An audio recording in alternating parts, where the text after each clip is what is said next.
what does organic mean anymore. Tales from the front lines of the movement. And just to give you a little bit of background on who Bob Scowcroft is basically he's an activist. He first joined the environmental movement to work on the Alaska Native Claims Settlement Act in the early 1970s, and later became a national organizer on pesticide issues for the Friends of the Earth. As organizer for the FOE, he set up table at the Natural Foods Agent Orange because of the drift of that herbicide on nearby farms. And basically from there, Barney Brickman and two other organizers from the California Certified Organic Farmers came and paid him a visit to his table and introduced Scowcroft to the organic farming movement. And since then, he became the first professional environmentalist to attend and present at the Ecological Farming Conference, then held at a muddy church camp in the Santa Cruz Mountains. Hi everybody, I'm Liv. I'm a chef, and I'm just delighted to have my friend Bob here. Met him at the Eco Farm Conference 15 years after I interviewed him as a reporter when I was in Chicago. So thank you for coming. You're welcome. Bob is quite a storyteller and raconteur, so we're just going to pretend it's not summer and it's winter. We've got our feet pulled up to the fire, and I'm just going to ask a few questions, and I think he'll just go. So that was a long time ago. Yes, that video was shot in 1989. He noted that organic was about 1% of the food economy. We are 23 years later, and thousands of articles and reporters and chefs. Organic's now 4% of the economy. When I joined CCOF, I was the first full-time employee and director. There were 178 farmers in the program. When I left, there were 780 farmers in the program. During the 5 years that I was at CCOF, actually I'm just going to step back and say, and to give you a sense of the history of organic, it started to be written about in the 20s and 30s, both in Japan and in the UK. Rodale really brought it to the US in 1947, first publication of organic gardening. But Mikito Okada in Japan and Sir Albert Howard and Lady Balfour. Lady Balfour is a key, royalty is what it is. She was interested about the soil, so she started a soil association in the 20s over there in the UK. So to this day, we hear that it's a fad. Well, we're getting on almost 100 years, 80, 90 years. I think the fad part's really a moot point now. But the first regulation was written in Oregon in 1974. The first actual law, was in California in 1978. It was a 2-page law, and ag so disliked the word organic that the only way they could get it passed was to make it into the health and nutrition program. I'm not sure if you knew that. In California Health and Safety Code was where the first Organic Food Act was parked. And it had no enforcement. It was 2 pages long, but it did define the simplistic, no synthetic, devotion to natural, crop rotation, the very basics of what organic has started out in. So by '89, with ALAR, which was, to this day they call it the ALAR scare, I very strongly point out it was not a scare. It was carcinogenic, and it was taken off the market 6 months after CBS 60 Minutes did the story on it. But it took Meryl Streep to bring attention to it. The environmentalists have been working on it for a decade, but it was Meryl Streep on a couple of TV talk shows, the Power of Talk show, that brought it to attention. So CCOF rewrote the California law for enforcement. And then a year later, thanks to Senator Leahy, 7 people got together and said, we've written the California law, we have friends in Oregon, we have friends in New England, a couple in Ohio. Let's write a national law. And little did we know what we were getting into.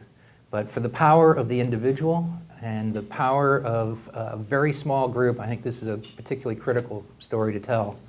That to this day, 7 to 10 people dedicated with a vision can get together and can make global change. Never forget that. It's happened here. It happens in a lot of places. So that was 1% of the market. We're now at 4%? A little over 4, 4.2, 4.3. So I'm going to ask the question from the other side. Why so slow? Why so what have been the impediments? Absolute, to this day, resistance from the agro-industrial food system. And it's an integrated system. Crop insurance, you can't get organic crop insurance. To organic research, you can't get that. To scale, now there's 4 supermarkets and 3 box stores that represent something like 77 buyers in the United States purchase between 70 and 80% of all our food. 7 buyers. All food total or organic? All food total comes through 7 buyers. Now, it's like in California, there are 2,200 organic farms. 2 of them, and I said earlier in a meeting, I'm going to try not to use brand names, but 2 of them gross $1 billion. And they sell into those 7. So economies of scale are very difficult for organic to integrate into. Research, organic pest management. The system of ag research is really product-based. Actually, there was a law. This is a kind of a funny, well, it depends on your ag sense of humor. Birch Bayh and Bob Dole wrote a law in the 80s called the Bayh-Dole Act. It's not everybody's got to have pineapples, but the Bayh-Dole Act reformatted the entire ag research system to be product-based. That you could be a company and give money into an ag research program, dedicate a research question you have, and you could profit, i.e. patent, off that product that came out with academia. So organic is information-based. You can't really patent information. You can't, it's public domain activity. So finding out when to release the ladybugs or when to apply, when to harvest a cover crop, which cover crop works with which soil. That was a historic ag research program from our land grant system from the late 1890s to the 1940s. That's what land grants did. And then after the agricultural chemicals became very popular, in the 70s, by the 80s, the system, we wanted to cut funding for government waste into ag. We were wasting government money to get information. So instead, we wanted, by this act, to privatize our ag research system. So imagine, how you're going to get an organic crop rotation system in place. And that, I'd say that's very expensive. That's been one of the main challenges, is breaking that. And the other part is also economy of scale. Competitive price. Organic can be very expensive in many parts of the country. You can't get it year-round in many parts of the country. So the first person with berries or some of the other fruits and vegetables sell it for a lot of money.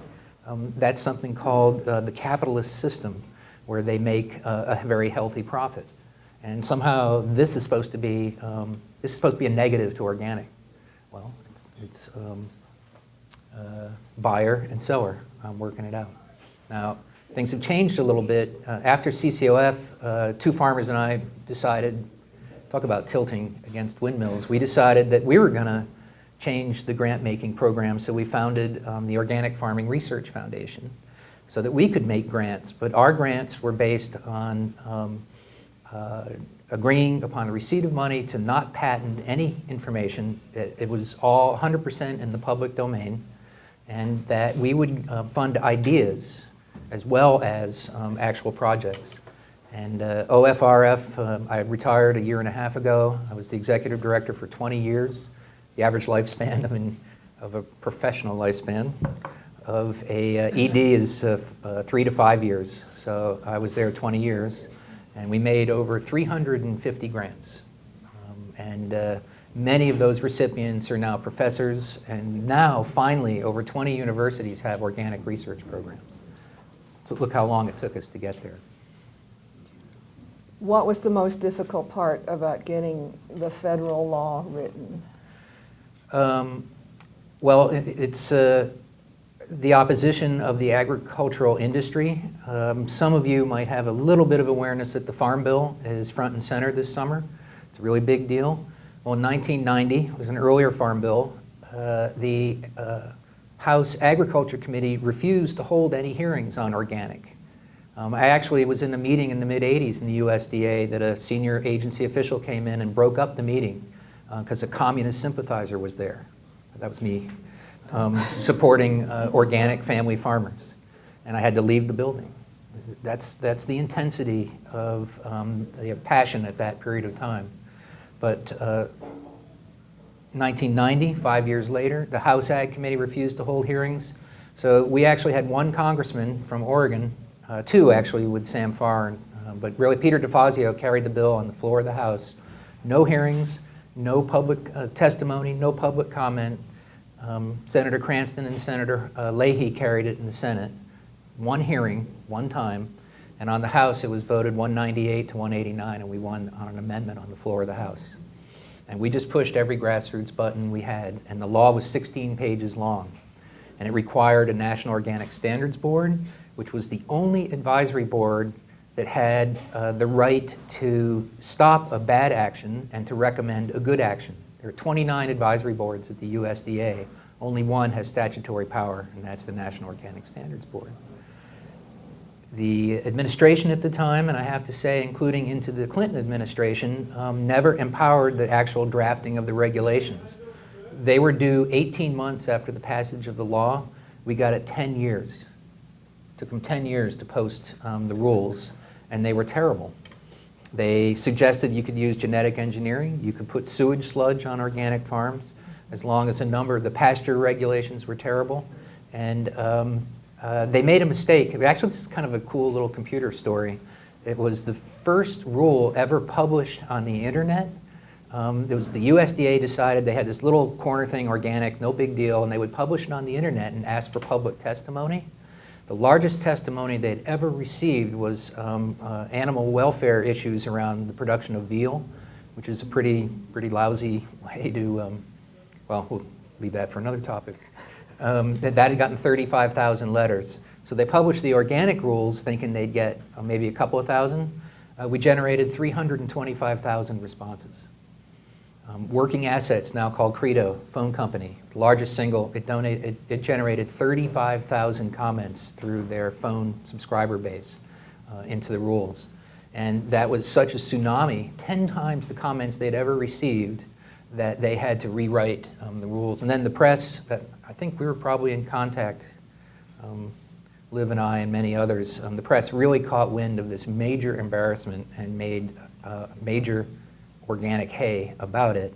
And they went back and had to rewrite them again. And finally, in 2002, 580 pages of every single thing you can't and can't do around organic was published and approved, with two exceptions. One was pasture. They didn't quite know how to figure out what organic pasture and organic meat and dairy was and is. They just published the final rule there in 2010, 20 years later. And the other was the interface between recombinant DNA, genetically engineered products, and organic. All they said was you can't use it. And we felt there was a lot of protocol behind pollution from that and some other issues. So those of you that want to get into organic, you got to start when you're 20 or 30, because you're going to take it from 4% to 50%. You got to be young, because I don't think, well, maybe I'll be on a roll for a couple more years. But, Can we reach 50%? That would be astonishing. you know, I think the infrastructure, as immature as it is, has the capacity to do that. Understanding that organic transition one of the key threads is 3 years from the last application of a prohibited material. So if something happened and we had to go organic, I believe essentially the body of knowledge is there in almost every crop and commodity to farm it organically, but the land isn't. And we don't want sod busted or marginal land or wetlands taken out and farmed organically. We want the deep soil of the heartland farmed that way, but it's going to take years. So I have a fear, it's been my experience, that organic in many cases has grown due to sensational pesticide stories for the most part. Horrific poisonings, drift, discovery or final proof of carcinogenic chemicals, and people throw up their hands. That's it, I'm going to buy organic, I don't care. So if we have some other more food safety, food issue stories coming down the pike, the push for organic will that same peaks and valleys that we had during ALAR, where apples went for $70 a box that were $6 or $8 a box, the size of that package before. I will say, going a little bit out on a limb here, my sense is that relative to food issues and the things that I follow, that some of the next frightening data that's just starting to be peer-reviewed. When I say frightening, it's not somebody standing up on a screen and ruining a dinner party or in a public speech. I'm talking about peer-reviewed science coming out of academia. The abuse of antibiotics and chemicals in our meat production should raise the hair on the back of everyone's head here. And the stories are just beginning to come out just recently, and I can provide the link later on if you wish. Urine tract infections, there's a dinner party topic for you, have been tied to a certain antibiotic overused in poultry production. They know this. Medical schools have now proven this, and yet can we get that antibiotic out of poultry? They want more research. Let's take, the data's not really in yet. You know how science, we need more studies, future. As far as I'm concerned, that data's in, and what I've read about some of the chemicals, antibiotics in hog production, I only eat, I know the meat that I eat by almost personally, not the chicken itself, the producer that made it. So how do we transition, I guess, is the big, to get to 50%, you need a government objective, you need a massive investment in research, and of course you need the consumer that's going to be paying those higher prices in some cases, some seasons to support that. We're close to 50% with the Google culinary purchasing team on awesome. Organic. We're not Absolutely quite there. awesome. And our meats and poultry are antibiotic and steroid free. What's the positive argument about organics? Yes, we want to avoid this and this, but in our culture where we're concerned about nutrition and optimizing your life and things like that, is there a benefit to eating organic that says something about nutrient density? That's a Pandora's box that I'm happy you Go ahead. opened. But I'm going to just ask you to hold it for about 60 seconds until I came to organic really through trying to ban Agent Orange and my concern about pesticides and herbicides. People come to organic for have different paths to eventually say, I want to be positive, I want to be solutions-based. Organic is a solution that we should all support.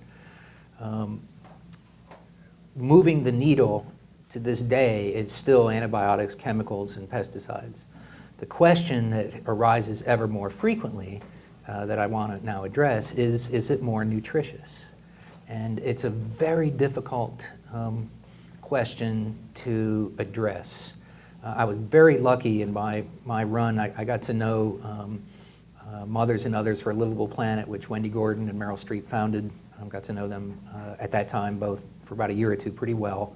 And Wendy Gordon decided she wanted to say that organic was more nutritious. And I said, well, wait a minute. So she got a new professor on staff in the early 90s, a woman named Dr. Marion Nestle, who is now quite well known in her books. And I would encourage you to log in or get on her blog. She's a brilliant writer and says it in a manner that somebody like me who's not a scientist can understand.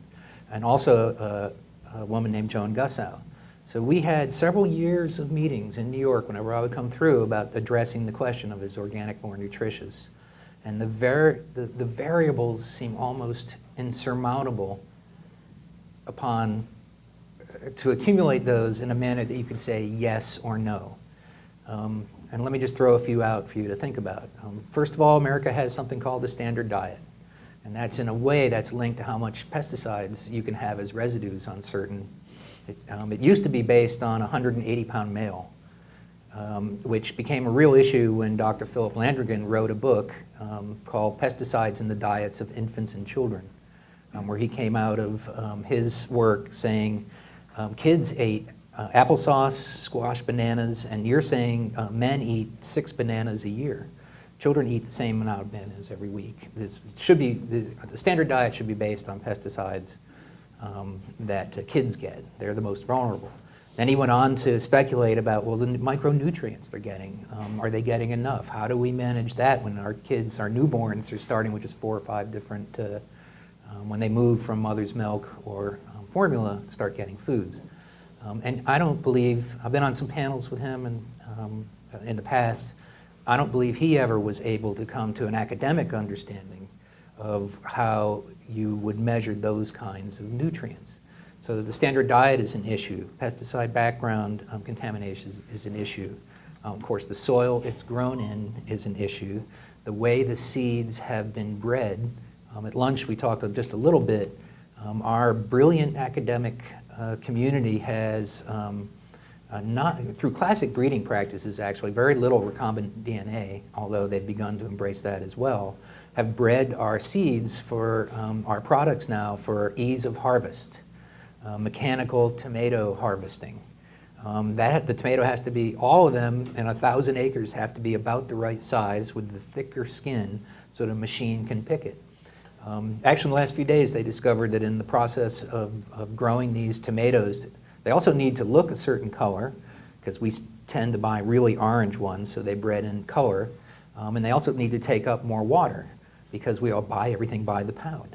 So we're actually buying the water that we subsidize to irrigate it back in a broccoli or a tomato that's taken up a little bit more water.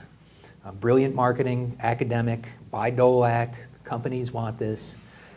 Now you come along and they discovered that in breeding, literally in the last few days, the science has come out that they discovered that in this quest for the harvested tomato, they had lost the gene for taste.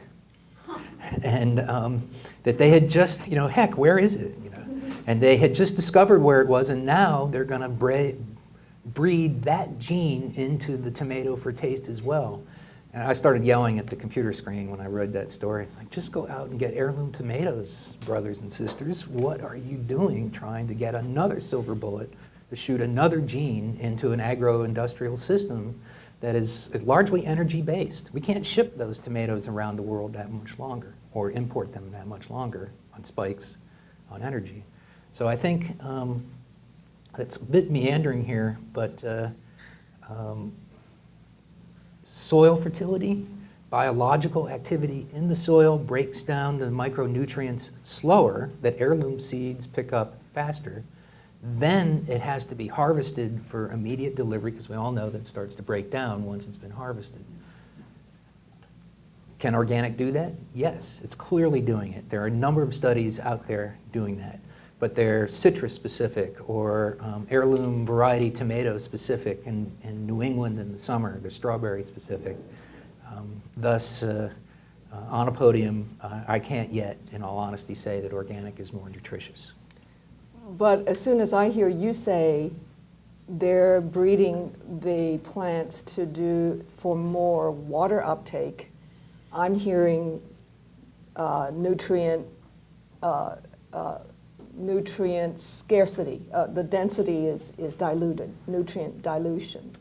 That must be true. Certainly in the soils, as the soils break down, as it's all about breeding something that will take up nitrogen and faster and more efficiently, you have a root that's looking for that fertilizer.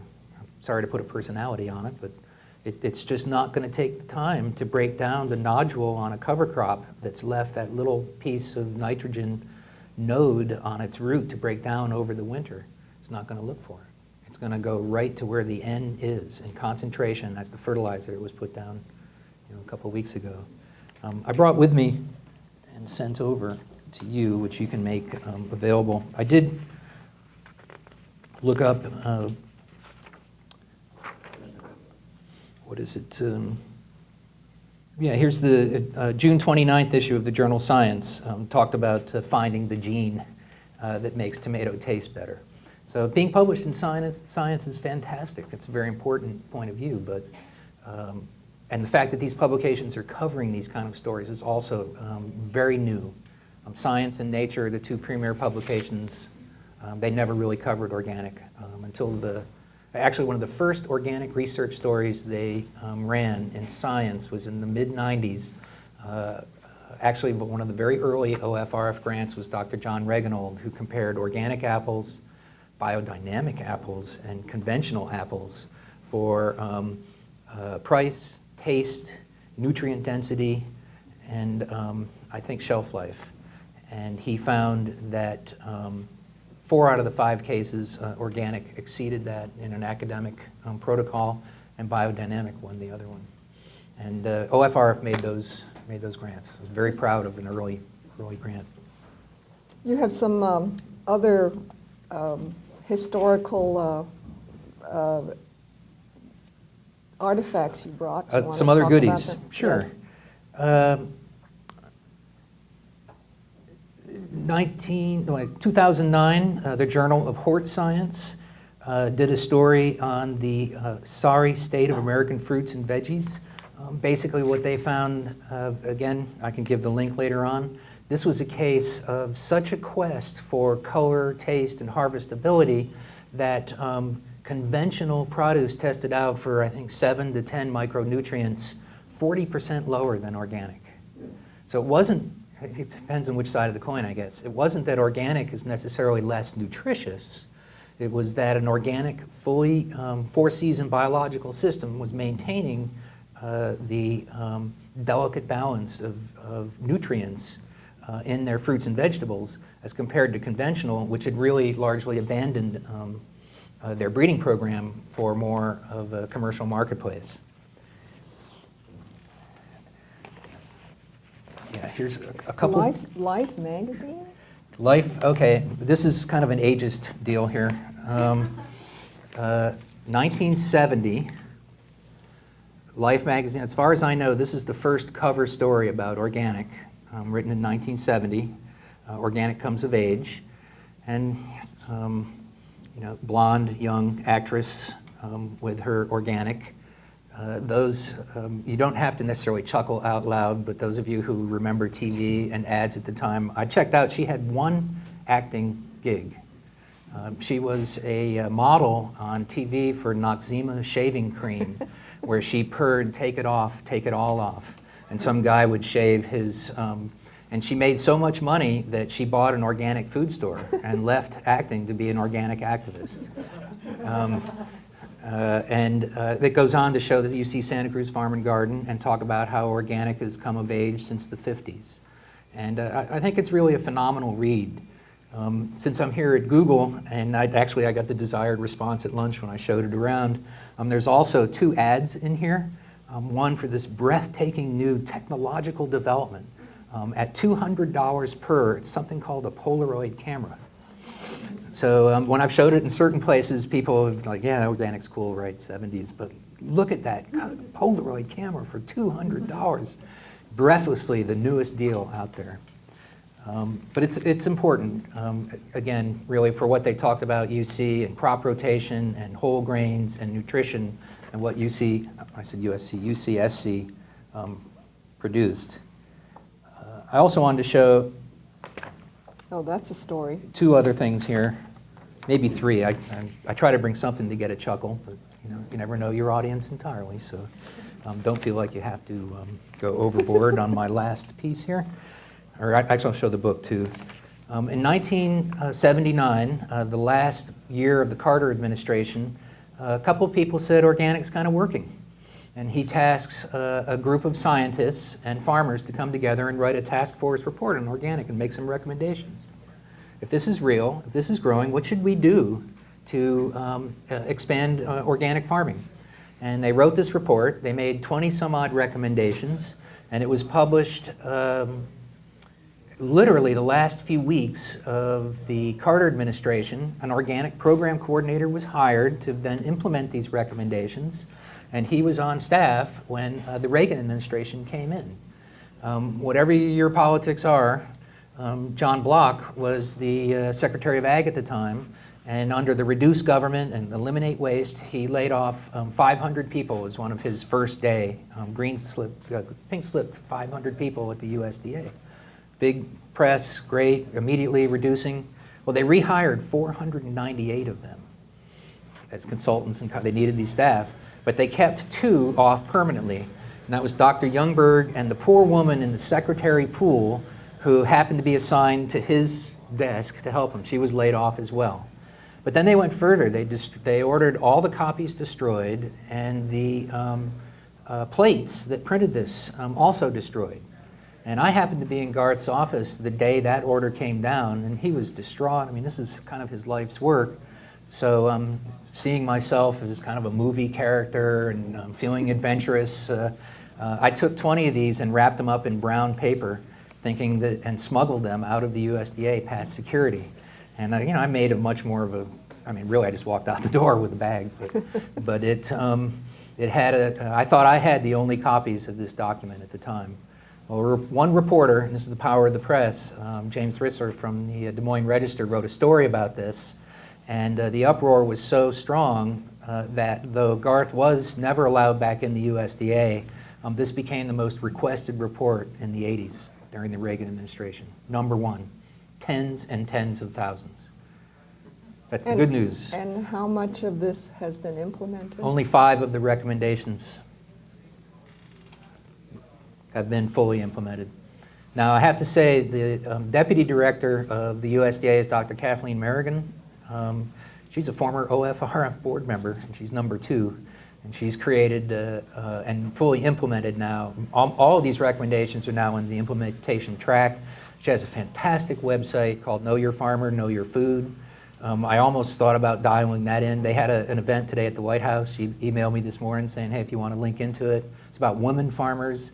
It's how to find local, how to find how your USDA dollars, farmers markets, hoop houses.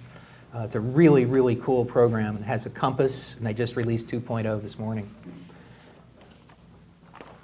You might think organic is the classic liberal conservative divide is around organic. It generally has an image of being a left or a liberal phenomena, but you'd probably, or maybe not, maybe I'm wrong, but our general assessment is there are more Republican organic farmers than there are Democrat, if you will. There's a root in organic of conserve, as in conservatism, that is particularly out in the heartland, that these farmers have taken, the parents, the grandparents, and now the children have taken very seriously. And one of the more famous, or infamous, depending upon your point of view, is a gentleman named Paul Weyrich, passed away a couple years ago. He founded the Free Congress Foundation. He wrote a news and commentary called The Conservative Voice. For many years, he was sort of the conservative voice to what Norquist is to no taxes. He was, what he said was conservatism when. And he wrote an amazing column on February 2006, The Next Conservatism and Conservation, where he declared the future of conservatism was organic family farms and protecting our soil and managing our water and buying locally. It's an amazing document. If we wrote it, another bit of propaganda. But time and time again, I accept all interviews. I've been interviewed by Liv, many times New York Times, AP. I've also been on the 700 Club. You name it. Part of my motto is complete and total transparency. I'll answer any question for anybody at any time. And I love bring this out. His last one is think locally, act locally. This was the conservative voice in the 2006. And maybe more than any document, we should have this, all of us, whenever the debates break out or the more public presentations. What's to be against about Paul Weyrich's vision of a family farm, the Jeffersonian steel of our backbones, buying and keeping our monies and our food and our soil where it belongs. It's very important. And then, though I have others here, 2 others, and then we'll go to Q&A. You want to do that? Sure. In the theme of taking any interview at any time, in 2003, I got a call from a reporter from the National Enquirer. How many people know the National Enquirer here? Okay. I see some hands went like this. Nobody looked around, so you're okay. So the National Enquirer calls, and she says she's a reporter. I am sure this is a joke, one of my buddies. I mean, this is what we do for fun, is pretend internally. And she was doing a story, are organic foods worth the cost? And I just wanted to say, is this Joanne? Is this, come on, ha. I did it once or twice, and she got really irritated and said, I'm in New York, I'm on a deadline, I report for the National Enquirer, I'm doing the story. Mr. Scowcroft, do you want to talk or not? So I played it straight, and she did a long interview. She called others, and lo and behold, she wrote an incredibly straight story, all as any reporter would write. She went out, checked farmers markets, she asked about the rule and the 95%, the 100%, some other questions, not all which went in there, and they had photos of a farmer's market, and we ended up talking for about an hour and a half, and I'm not a subscriber, and I didn't quite want to buy one every week in the checkout stand for other reasons. So having a sense of humor, I had a contest internal to the staff and others that we wanted to see who would discover it first, because we have a lot of eyes and ears out there, and we'd give them some kind of prize. And it took about 6 weeks before somebody outside of the staff just said, well, my grandmother's uncle, it was at the barber shop. It was clear that they had bought it themselves, but they had 5 degrees of separation to the fact that they had gotten the article and had read it, and lo and behold, I was quoted in the National Enquirer. And this is the range of interest that we have out there in these kinds of stories. And I thought it was rather phenomenal that she wanted to do this. I should add, at the end of the phone call, we went into pesticides and antibiotics. At the end of the phone call, thank you, Mrs. Scowcroft, and she said, oh, by the way, I really hate you. And it just came from such a way. I said, what? Excuse me? She said, well, no, it's not you. It's that I had takeout and it's been delivered while I've been talking to you, and now I don't think I can eat it. And I thought, okay, one person at a time, one person at a time. I'll begin with the first question. There are people who are saying organic is now so mainstream. I mean, Dr. Oz is talking about eating organic. Oprah talks about eating organic. Walgreens carries it. There are enough disruptive farmers in California who are saying organics is so diluted, it's so mainstream now. It's not really organic anymore. Is it? Absolutely, it's the law of the land. If it's not organic, it's a felony. So you have to meet those regulations. Now, some of those perspectives come from a quest for purity. Yes. I should back up a little bit. Organic is still a voluntary term. Nobody's making anyone in this room farm that way, garden that way, us eat that way. If you choose to buy an organically labeled product, you have the force of law behind you. And actually, in the last few years, as they've begun to enforce it, several people have now gone to jail for violations of multi-million-dollar violations of the certificates and the rules. Purity is why we set up the National Organic Standards Board. This is a board that's set up to assess when a material can be allowed or not allowed, whether a practice should be approved or not approved. And it's a passionate debate, and some of the materials that have been allowed generate intense passion. And when the vote comes down against it, somebody raised their hand and said, well, that's it, industrial farming's taken over. It's not organic anymore. It's not. I hear that a lot. That's untrue. Nevertheless, some of the advances and their ability to become part of the rule are very slow. So again, as we talked over lunch, my feeling is that knowing, if you have the time and energy, knowing your farmer, visiting her farm, his operation, is always one of the best ways to go about it, particularly if it's in your neighborhood. I'm a flexitarian when it comes to the long push of organic. We need all the farmers we can get to farm. We hope to provide them the tools to farm organically. We hope the body of science and knowledge and the passion to continuous improvement to take root. Some are less patient than others to get there. So, but your right to know relative to organic is embedded in the law. Transparency is a critical part of that. So if you want to tease that out this morning, it's fine. But Well, I would, but I think there's some questions. Yeah, do you want to stand up? Yeah, I think we can hear you in the room. Go ahead. You have to repeat the question. I have to repeat, okay. My question is, are there countries that are doing it better than us, and what lessons can we learn from those countries? Who does organic better than we do? Many, and almost universally because their governments have endorsed it, have invested in it, and created action plans to grow it. There are a number of European countries that have goals, some of which have already been met, to have 20% of their food economy be certified organic. Sweden, Switzerland, the National University of Switzerland is an organic university. That one of the people you saw in that quick video, Dr. Brian Baker, has been hired out of a university in New York. He's moved to Geneva to be the translator of all the European research out of, this is a university project to translate organic research from around the world into English. Because we can't even do that here. And Brian is now doing it out of FIBL, which is the acronym worldwide. Just what a concept. Where's our academic institutions on almost a simple information gathering? You were saying at lunch, what's the top university in this country for organics?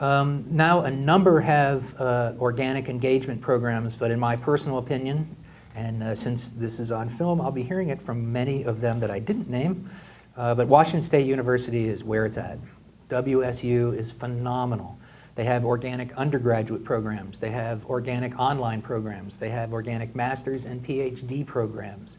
They just received a $5 million grant to expand their organic farm, not only in its own ability to be state-of-the-art organic research, but they have integrated the organic, they actually call it the smart farm, because the architecture school has gotten really excited. The computer, there's an amazing amount of computer applications, apps for organic farming, just being developed. Water hydrology, the water use, soil fertility, and the business school. All now are integrated into the WSU Smart Farm program. And I found it ironic that UC Davis, with 1,000 professors in ag, postdocs, assistant professors, ag professors nearby, that WSU comes to Santa Cruz and San Francisco to raise money for their organic farm in Washington, when Davis has 5 or 6 organic researchers out of that 1,000. Yes. Hi.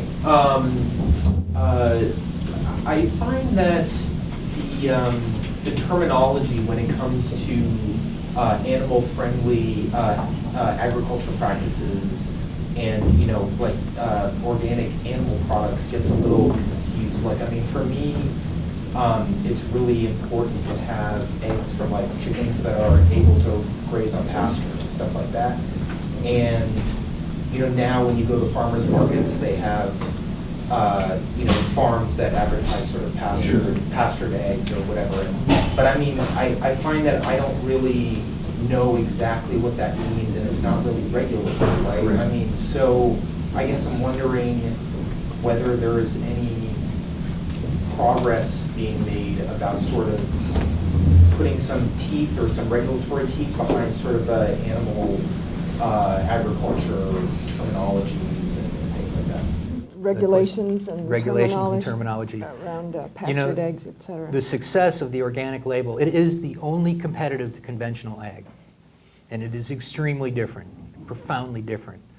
It's now trying to be modeled by many other eco labels. The flip side of that is many other eco labels really don't want to go through 20 years of legislative action, regulatory formatting or framework.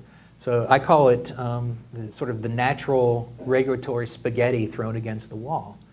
I'm happy animal-free pasture, no drug, sometimes sprayed. I mean, it's just everything is out there. And particularly in animal welfare issues right now, it's really, to the extent possible, getting a tour, getting to a location, getting to a farmer or rancher, or talking to them, in the farmers markets. Again, I don't know how close you follow this, but the Humane Society, in a revolutionary breakthrough of 50 years coming, has made an agreement with the Egg Producers Association to have these larger cages. We go from a foot to 5 feet. Chickens can turn around now, okay? This is the grand bargain that we've made. And it's not in the Farm Bill. The powers that be struck it out, and the powers that be are the pork producers. My God, if they let chickens turn around, then hogs will have to get out of their crates. If you really want to be clinically depressed on animal production, look at a conventional hog operation. Yeah, and I actually do that. I've been to like 2 particular farms in this area that like I know exactly how they treat their chickens, and those are the only farms that I'll buy from. But I think in order sort of to drive sort of greater adoption of these more animal-friendly practices. Well, many of the animal welfare groups are trying, but right now the heads of ag committees won't even hold hearings. They won't even, the congressman from Oklahoma, who's an extremely conservative individual and remarkably pro-agro-industrial systems approach, passed a farm bill, can't even get Boehner to put it on the floor of the House. That's the stranglehold that the industrial farming system right now has. If it goes on the floor of the House, then there's what many people are calling the Monsanto Amendment, which waives all the regulations around genetic engineering and requires the USDA to approve anything within 1 year of application without health and safety testing. So one amendment got in of 70 or 80, I think, in the Farm Bill. So it's just that's where the consumer power, I'm particularly impressed with an entity like Google and the operation you have here, is you are, in fact, leveraging forces by orders of magnitude as a group more than you would ever guess. You have maybe you kind of hear it, or maybe it's kind of sort of the rote now, the norm. You have no idea what your buying power can do as far as leveraging change out there. Well, it's questions everywhere. Can you talk a little bit more about the cost dynamic? You've mentioned a few times that there's economies of scale you have to capture. What are the specifics there, and how do you balance that against the other comments you've made around knowing your farmers, and how do you know your farmers and keep your produce local when things start to grow and those kinds of things? The complexity of the marketplace. You can get to a certain scale and go to 7 farmers markets, and you and maybe 1 or 2 workers harvest that and bring it direct to market. You're paying the farmer pretty much the entire cost for that. But that's still some fruits and vegetables. Once you start getting into cold storage, there's a little bit more as a middle person there. Once you get into larger trucks or hydro coolers or ice machines, that broccoli has to go on ice just about in the field. A little bit more cost there. Now you start to look at the scale. Well, if I have an ice machine, maybe I should grow a lot more broccoli and hire 5 workers and sell it into a regional chain. Cost might go down at a certain point. But now you want to grow something very difficult, trial and error. You've got to grow it out several years to see whether you can grow okra or, and we're just talking fruits and vegetables. Just vegetables, tree fruit. Do I want to put 5 years of apple varieties into my farm when apples might go out of vogue, and raspberries? Anybody that's been down in the Watsonville, Salinas area knows, even when I moved there in the 80s, apple trees were everywhere. There's 1 or 2 apple growers left because raspberries.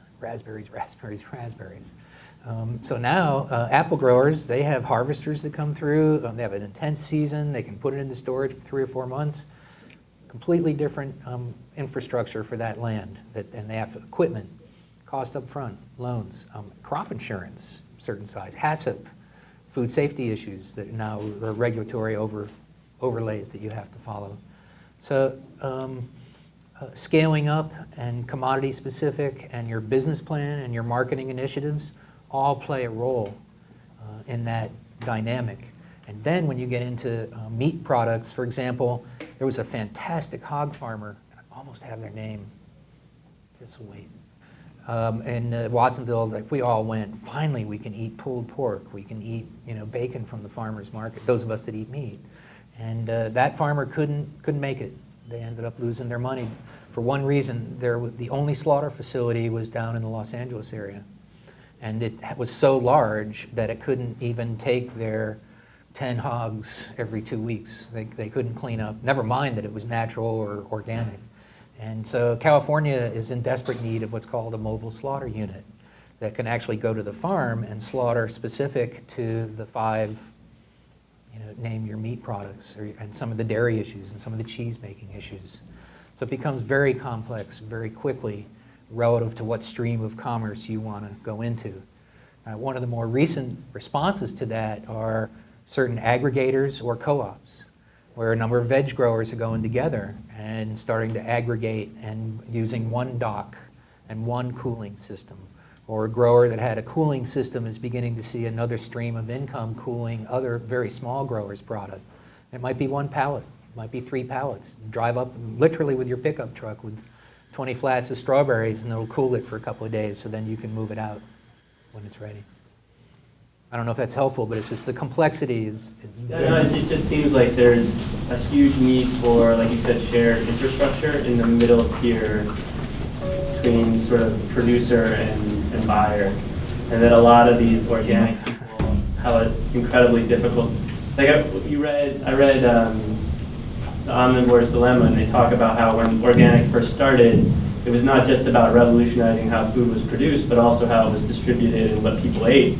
And it seems like, at least sitting in a sort of the Shangri-La of San Francisco, the piece of that still has a lot of development to do is the distribution piece in the middle, because these small farms have such a challenge getting their food to market. I would actually say it has been revolutionized, even since Michael wrote that. Yeah. But it is in certain regional locations. There's an amazing co-op up in Eugene and Portland called Organically Grown. It was founded by organic farmers. It now represents several hundred organic farmers.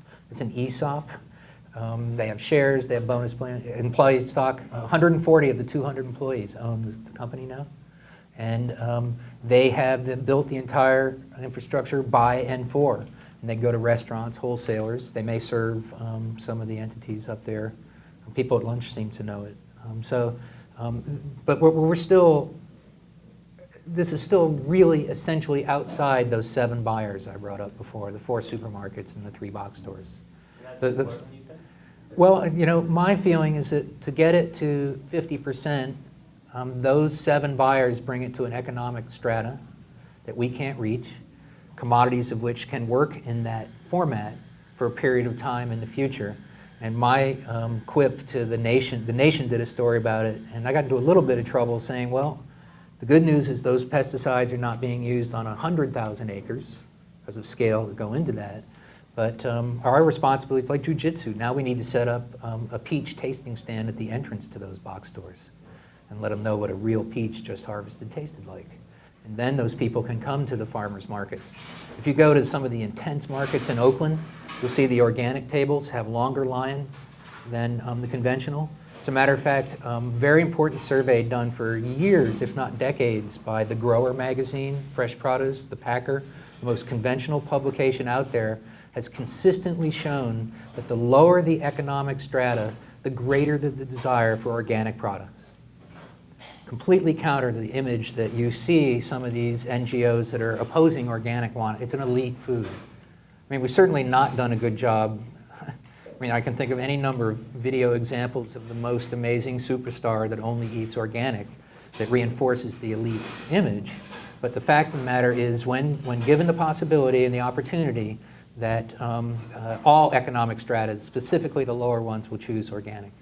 Consistently shown in that conventional publication. I think maybe a follow-on to that, a common criticism is it's not viable to feed the world population. It's not efficient enough to grow all food in an organic manner. I love that question. So I was just wondering if you could speak to the science. Sure. behind that. Well, there's a couple of things. First of all, where does it say U.S. has to feed the world? We certainly feed corn and soybeans to feed stations around the world. But secondly, we already produce something like 1.5 times more food than the Earth consumes currently. The waste, war, and storage and transportation eliminate a phenomenal amount of that food.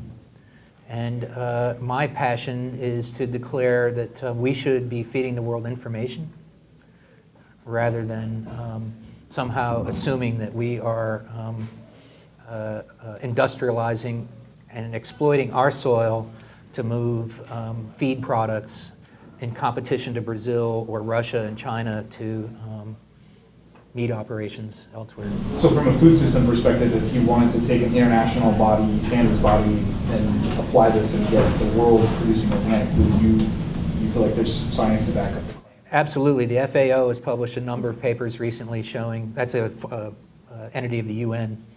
And again, I can't pull the name up right now. Food and Agriculture Organization. And there's a no, not Rockefeller. Do you know the person? Well, there's one person that's particularly been overseeing a lot of these peer-reviewed research reports that are showing now that organic yields are better than conventional. And a number of the African nations that particularly women-owned and run small family farms are producing significantly better yield using crop rotation systems and local cover crop, compost, green manure crops. And that if we are really serious about feeding the world, we should be cooperatively developing research stations and information stations, not genetically engineered products that require fertilizer and chemicals. We're just exporting the problems that we're having shown up here. Last question. So one issue, Eric, that you haven't mentioned at all, and I'd be curious to hear your thoughts on it, is gardening. I have the good luck to marry a woman who has a passion for it, and we have all manner of tomatoes and eggplants and peppers that simply aren't available elsewhere. Can this have any impact on, at scale, or is it just a hobby for?